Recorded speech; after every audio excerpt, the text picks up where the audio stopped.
What is going on, guys? It is your boy Sisso here, bringing you guys yet another video here today, bringing you guys a video on how to get your very own clients from complete scratch. Now, I actually did this video a kind of a long time ago. This is actually a little storyline, I would say. So, if you guys want to know really quickly, a little just before you kind of get in there, I actually made a second ID.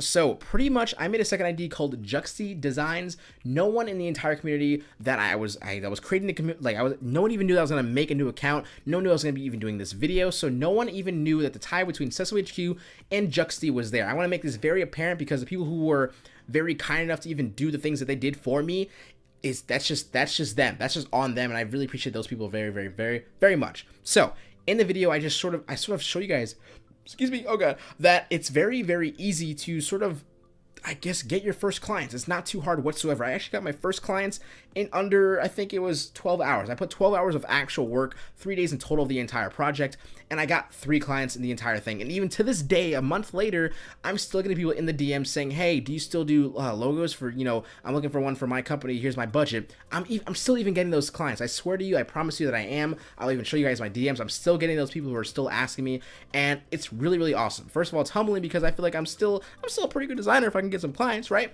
So that being said, I guess before even starting off, watching this video, just know that if you're asking yourself also when is it time to charge, make sure you guys put your best foot forward.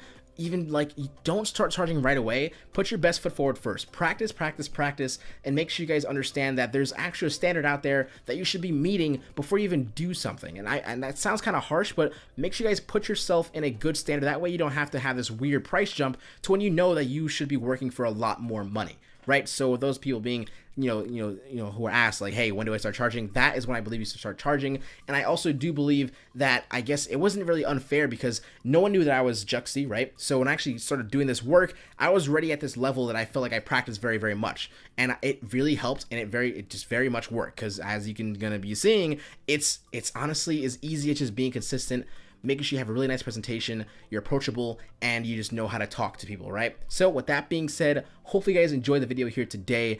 And yeah, I guess do not follow Juxti because I'm going to be closing that thing immediately as soon as this video goes up. And if I forget, make sure you guys remind me. And also, I don't even think it's a 200 like video, so or secret download. So basically, if you guys like the video overall, at the end, make sure you guys leave a like on it if it helped you even a little bit, right? All right, so hope you guys enjoy. Peace. Alright guys, first things first, and that's creating your own social media. Now, that is pretty much a given, I would say, nowadays, but for some people, it's kind of hard to sort of step into. It's kind of scary not knowing what's going to happen, but I've done this for more than one reason. Of course, I wanted to make my new second ID so that I can prove all of you guys that are watching this video currently that it's possible, and I did do it, and I'm not lying.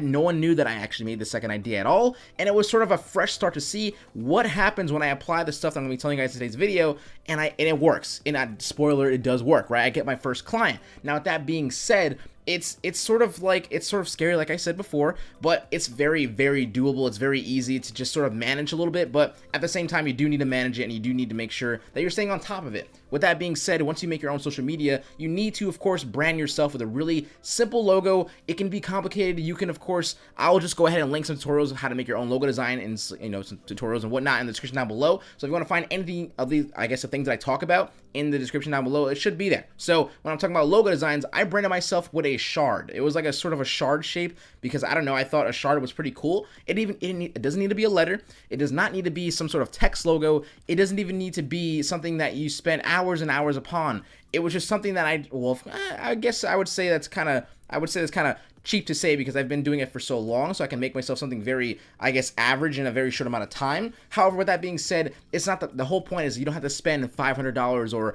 you don't have to spend X amount of money on something that you're not sure about just yet, right? You still need to experiment with it. So with that being said, just give yourself an idea for what you kind of want to do. Like I said, watch a tutorial, find something that's just going to brand yourself very simply. You could even use a shape like I did myself.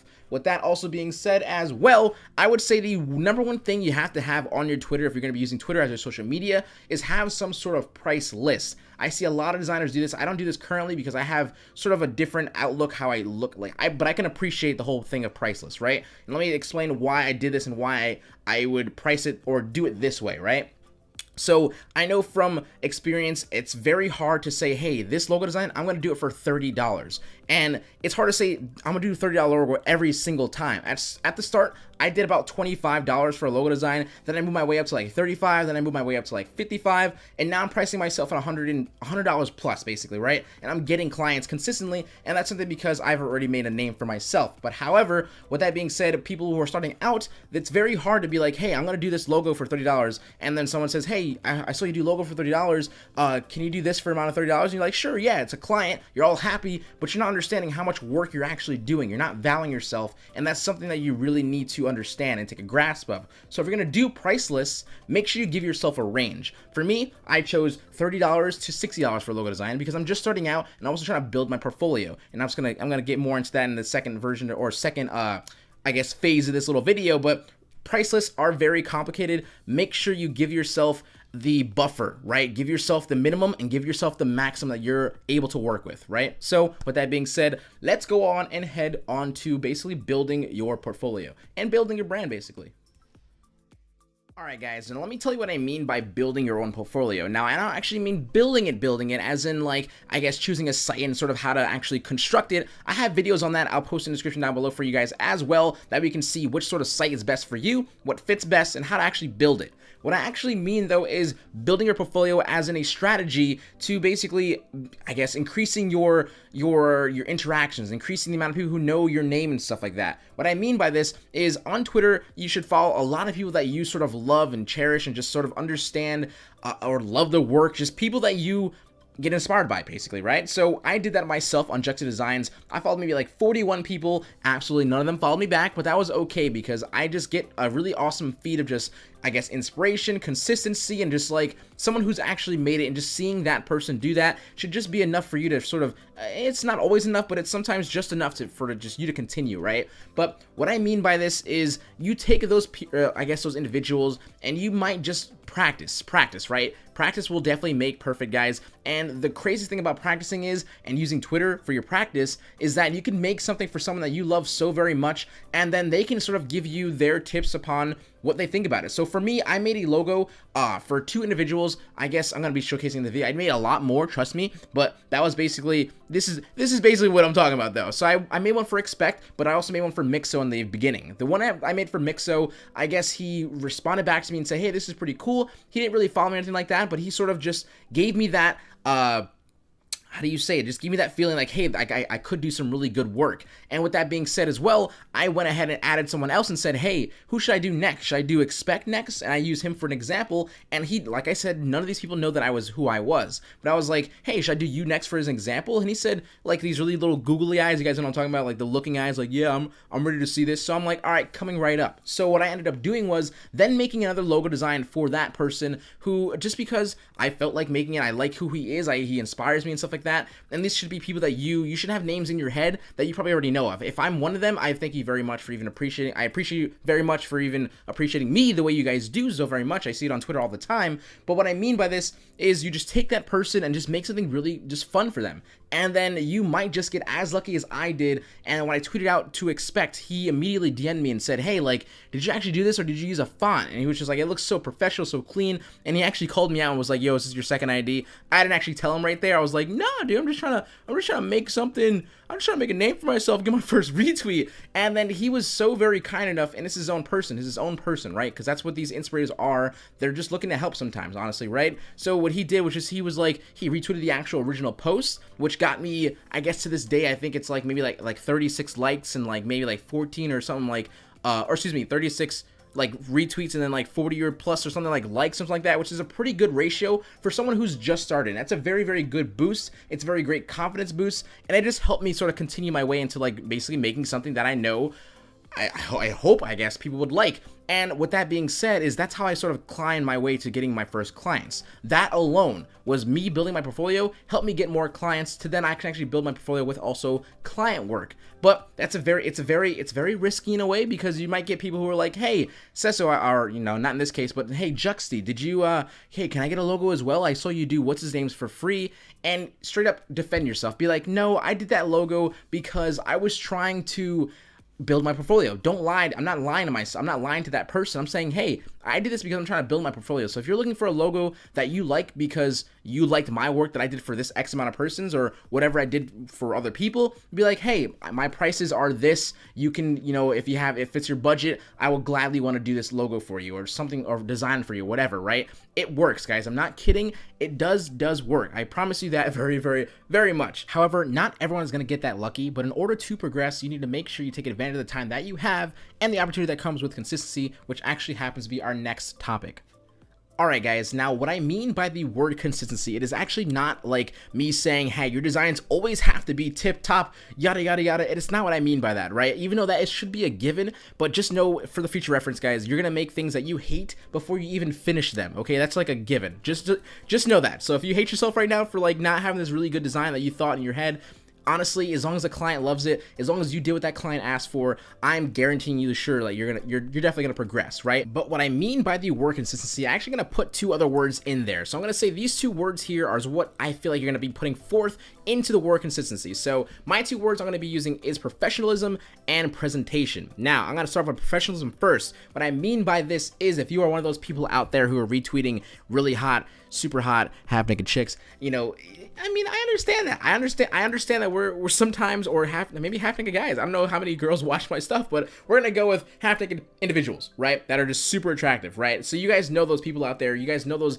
weird memes that might offend people, right? So honestly, if you look at yourself and you are one of those actual people, tone it down a little bit. I know there's personality out there. I know there's people who want to see, I guess, in a different light, right? They want to be like funny. They want to be, approachable and stuff like that. But there's a way to be approachable without also, I guess, ruining the atmosphere of your actual like social media. So for me, if you were to see my name on Twitter, you're going to probably think three different things. You're probably going to think, hey, a new video either came out, a new pre-made paper coming out, or maybe he's gonna do one of those really cheesy quotes. You don't think of me any other way. I don't think. I hope so. You know what I mean? So, but if you're one of those people who are retweeting out these really, super hot chicks, I can see it, right? I can see it. But if I see your name, I'm gonna immediately think like, hey, where's that really hot girl? I'm gonna probably forget that you're even a designer. So you want to keep it consistent in that manner. Now that might have been a really weird and sort of like out of the blue example, but it does make sense, right? Because I know there's people out there, the community is very fun, there's a lot of young people in the community, there's a lot of older individuals in the community, but there's a way to show off your personality without being just like odd about it. There's that odd atmosphere that just sort of kind of ruins the vibe of how your brand is, right? So you want to build a brand, but you don't want to be like that guy. You don't want to be that guy. So if you're one of those people, just make sure you're not one of those people. And if you're not one of those people, make sure you never be one of those people. So besides that itself, professionalism, there's also a way to construct your tweets. What I mean by this is if you're one of those individuals who are tweeting out maybe like things that I've been previously saying before, how you're using like, I guess, an inspiration. These are my air quotes that you can't see, or inspirations, or maybe just people that are really popular. You want to really help them out, or just sort of use their name as your way of leverage, I guess you can say, but also building something really awesome for them. So if you're one of those people, make sure you construct your tweet in a really cool way as well, because first impressions really do matter, right? But that's also moving into the presentation part. But what I mean by this is sort of,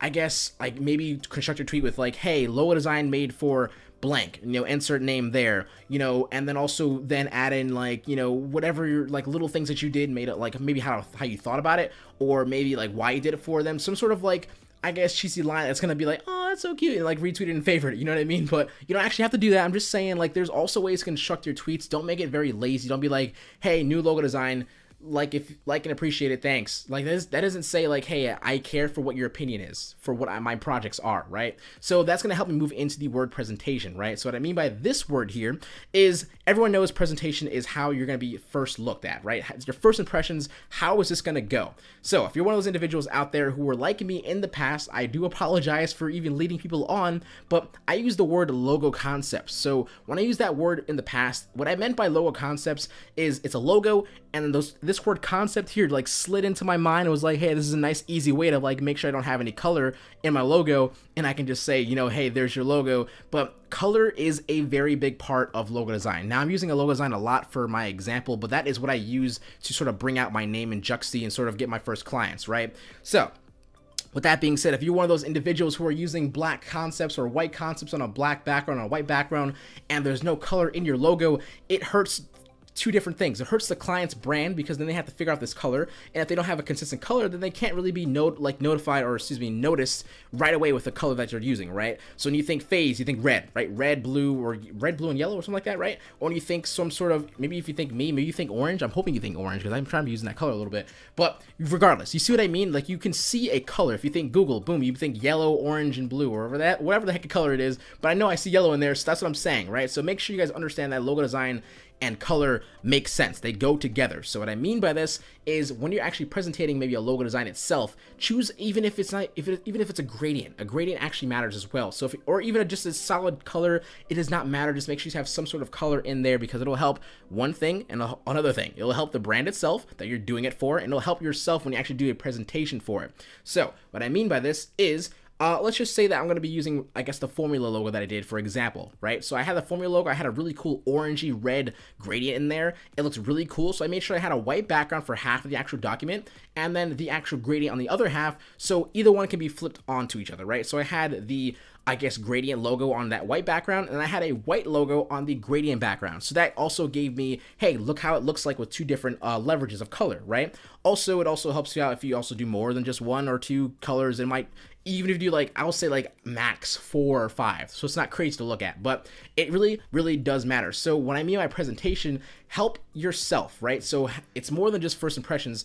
How about you show people the way you think, right? It's also, it's a kind of attractive thing to do. It's also another personality thing, right? So if you say, for example, with my kiwi logo that I did, I had a logo for, let's say, I think I cut out a kiwi. I said that I did that, right? So what I mean by this is I put K plus kiwi plus like starburst, something like that, right? So I showed them a little construction, not even just a very simple way of doing it. I said, hey, I did this K logo plus this kiwi image that I used, what the starburst was, I combined them together, and that's how I created this logo. That's how I thought about this, and that's something that people will really respect, will really appreciate, and understand that, hey, this logo is actually more than just a logo. I see how he did it. He wanted to really enhance the brand, etc., right? So presenting your work is not only making it look pretty, how about you also show people what you think and how you created it. It's a very attractive thing, right? It's very easy to love you after that, right? When you like show the amount of work that you actually put into it. So with that little simple trick, I guarantee you'll get a lot more people like really appreciating your work, and also having that same, I guess, outcome when they go ahead and order from you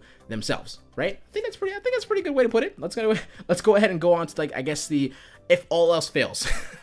Now, if you guys are wondering what my all else failed actually happened to be, it was actually how I got my first client, but I did get 2 other clients. So trust me, the whole method that I was talking about before, it does work, but also this method does work as well. So what was my all else failed? Now, this is pretty simple. So there are clients out there who have no clue what they're looking for, how to look for them. So you have to sometimes be the person, if you're running low on clients, you just want to help, I guess, build a portfolio. Some of these clients that are out there that just don't know where to look are some of your best examples and best, I guess, foot forward to actually get a client, also build their portfolio as well. So what I mean by this is using the Twitter search function and just tweeting out, or excuse me, I guess putting in the search function, looking for a logo designer or need a logo done, something that's very tag heavy that you'll get the people that you're actually looking for.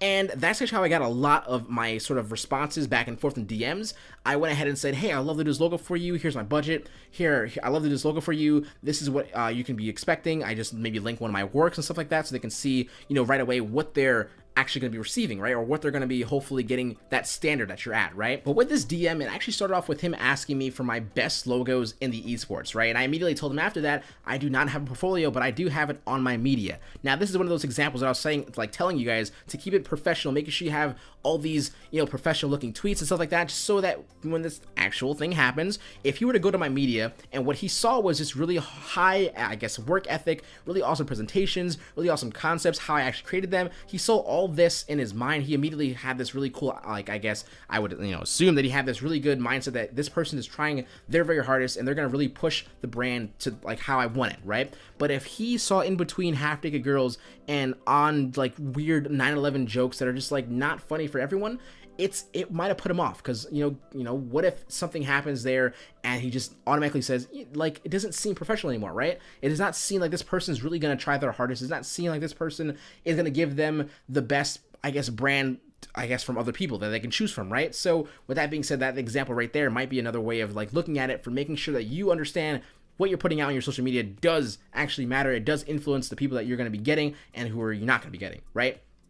So following that, he asked me, hey, can you like tell me what the colors you're thinking of? So I told him the colors, and for a lot of other actual DMs that I went ahead to, I gave them visuals as well. Some guy came up with me like a weird light, I guess, fixture company thing. He was like, hey, I'm looking for some like a little light example, or like a light company logo. And I was like, hey, I have this example here. I kind of worded it out, right? But as well as wording it out, I also gave them a visual, almost like a small little brief. And it was even the smallest thing in Paint, or even in like if you're using a brush to like quickly draw it out, and then just like showing them some sort of visual will give them that next step to saying like, hey, I can see how the logo concept is going to look, and I can also see like what work ethic is going to be put forth, because you already gave me something without even paying any like a penny. So once he said that, he immediately said, let's do it. That's what he said. Like, it was that simple. I showed him what my work was, I showed him the ideas, I told him what my ideas were, and he loved it. So once he did that, I said, okay, send me your PayPal email for a invoice. And I'm gonna make sure I emphasize the word invoice, because you actually be using invoices if you're using PayPal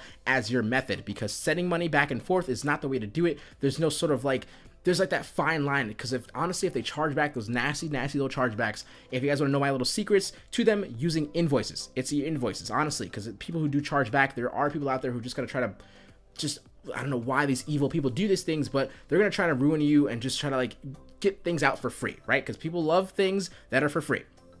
But with that being said, it was very, very simple, because sort of chargebacks are 50-50 until someone can show that extra proof. That invoice is the extra proof. It's sort of like almost like a little mini contract within PayPal. So that way they can help you out a lot more when, I guess, a chargeback happens that's like very unfair and not actually the truth of what the chargeback was actually meant for, right? So an invoice should be constructed, hey, I'm gonna deliver by this date, hopefully.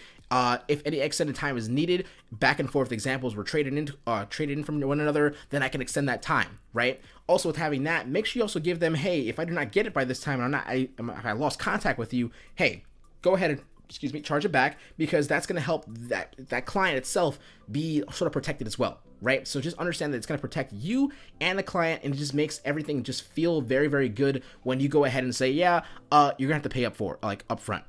I always do that myself, because I feel like it helps me. Just why not, right? Why not? I'm gonna get the money anyway, so just why not all pay it forward? And also, you know, if you want to do half and half, sure, but just I think you should always demand the money right there and then, because it's a service that you're paying for, so they should always pay ahead of time, right? So once I sent the invoice, once I constructed it, we went ahead and he just paid it off. Very simply, right? So honestly, that's pretty much it. There's no real secret to it. It is just consistency, and you also want to make sure you protect yourself as well. And with that being said, I guess that's pretty much it. I don't know. I want to say too much else, because it isn't really, I want to ramble on too very much, because I know it's a video. It's not really on like a live stream or something like that, and like answering a question. But this is how I believe that you can get your first clients from scratch. I did it my very, very self. I spent maybe 3 days in total. Of course, it's been like maybe a month after I've done this actual sort of whole experiment, but I did it, and I'm still getting DMs to this day without even posting or tweeting for like the past 2 weeks, that people want to actually get logo designs, and of course I declined them, because I no longer need the client right now, right? I'm telling me, hey, I'm actually Cesso HQ doing a video later on, you'll see in the future, yada yada yada, you can go over here. You're not gonna get my logos for cheap, you know what I mean? So I'm getting that, because that's what social media does for you. It really, really does help, and making sure you keep it consistent and professional. I'm gonna keep saying these words because they really do matter. You will definitely, honestly, get your first client. So thank you very much for freaking watching, and I'll talk to you guys later. Cesso HQ out. Peace.